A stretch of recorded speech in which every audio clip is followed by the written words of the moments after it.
I'm at Data Center Dynamics 2014. I'm talking to Roger Tipley, the newly appointed President and Chairman of the Board of the Green Grid. Yes, sir. Roger, tell us a little bit about your ambitions for the Green Grid under your tenure. All right, well, I take over for John Tasillo, who's still with Schneider Electric, as am I, and we are just going to continue the success of the organization. It's grown over the last 8 years under John's leadership, and we expect to grow it even further.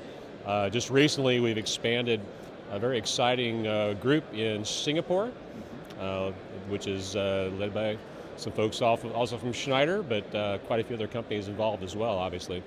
The Green Grid has about 200 companies worldwide so far that are members and active.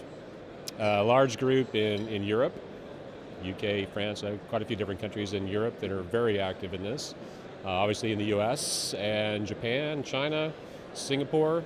Those are the main focal areas of our localized efforts. We try to also provide globalized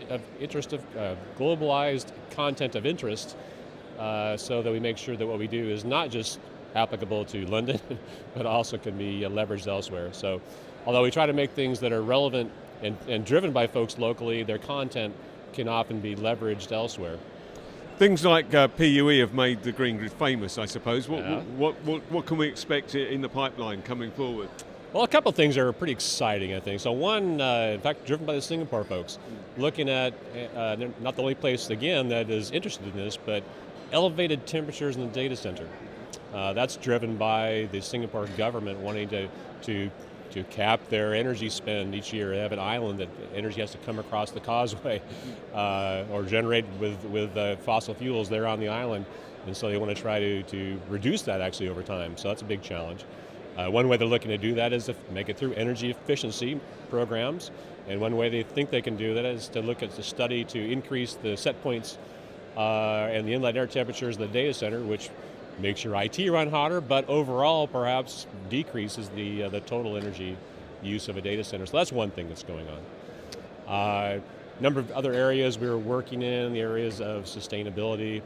A guy who works for me, Christophe Garnier from Schneider, who is leading our group on life cycle analyses and sustainability in the data center.